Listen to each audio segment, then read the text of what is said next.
At first, it sounded like a minor inconsistency, a small detail, something most people would have ignored. But when investigators returned to it, slowly, carefully, it unraveled the entire story.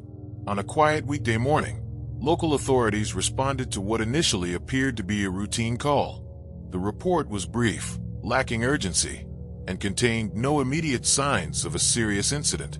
Situations like this are common, often resolved within hours, sometimes minutes. The individual who made the call appeared cooperative. Their account was calm, measured, almost rehearsed. There were no visible signs of distress, no urgency in their voice, no immediate red flags. At least, not yet.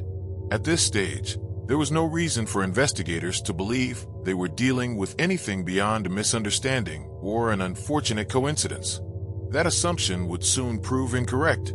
According to the initial report, the individual explained that something had gone wrong earlier that day. Their explanation was simple and seemingly logical. Timelines were offered quickly. Locations were clearly stated.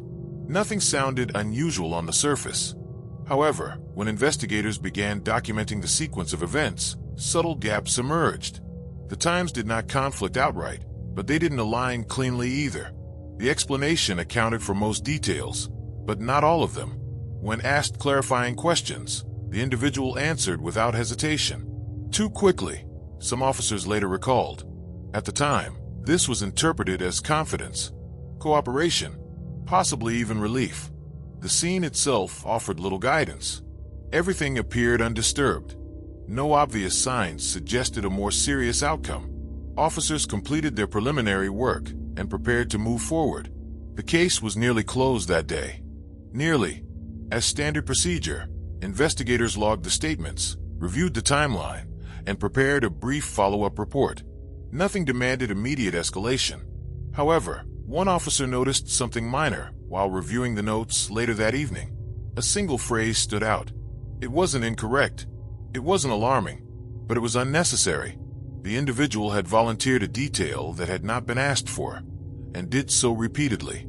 At first glance, this seemed insignificant, but experienced investigators know that unnecessary details can sometimes serve a purpose: control. When people attempt to guide a narrative, they often offer information before it is requested. That detail was flagged for later review. When investigators invited the individual back for a formal interview, the tone remained cooperative.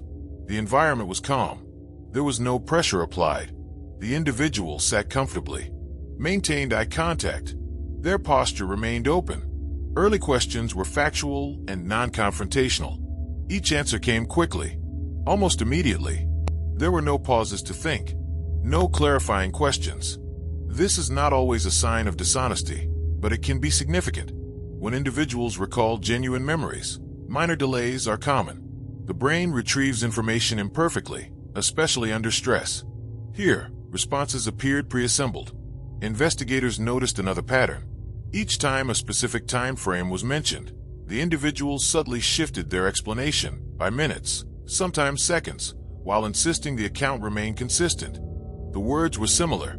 The order was not. That difference mattered. From a psychological perspective, this behavior aligns with what is known as narrative rigidity. When someone rehearses a version of events, they often focus on maintaining structure rather than accuracy. As pressure increases, the mind prioritizes consistency over truth. Another indicator was cognitive load management. The individual avoided sensory details. Instead of describing what they noticed or felt, they focused on outcomes and conclusions. This is common when someone is recounting a constructed sequence rather than a lived experience. Most importantly, there was selective certainty. They were extremely confident about details that helped their explanation, but vague when discussing neutral or potentially inconvenient points. Investigators took note. Still, none of this was enough to challenge the account directly. Not yet. During a routine review of audio recordings, an analyst noticed something subtle. At one point in the interview, the individual corrected themselves mid-sentence. The correction was minor, but unnecessary. They adjusted a detail that had not been challenged. This raised an important question. Why correct something that no one disputed? Investigators replayed the moment at a slower speed. The shift occurred immediately after the interviewer glanced at their notes. There was no verbal prompt, no follow-up question, no expression of doubt. Yet the individual revised their statement anyway. This suggested anticipation, not reaction, but expectation. Investigators returned to the original timeline and compared it with environmental data, background logs, and passive records that had not yet been examined closely. One timestamp stood out. It contradicted the revised statement, but aligned with the original one. This meant the correction had moved the account away from the truth, not toward it. That realization changed everything. When investigators presented this discrepancy calmly, without accusation, the individual's demeanor shifted for the first time. Their answers slowed. Their posture closed. They began repeating phrases rather than responding directly. This was the first observable stress response. The detail that almost went unnoticed had exposed the underlying structure of the story, and it was no longer holding together. Investigators did not confront the individual aggressively. Instead, they allowed silence to do the work. Silence increases cognitive load. It removes control. It forces adaptation. The individual filled the gaps with explanations that became increasingly complex. Complexity is not clarity. As the story expanded, contradictions multiplied. Each new detail required another adjustment. Eventually, the account could no longer be maintained without internal conflict. That was the moment investigators knew the truth was closer than it had ever been. The case proceeded carefully from that point forward. Additional evidence confirmed what the small detail had suggested.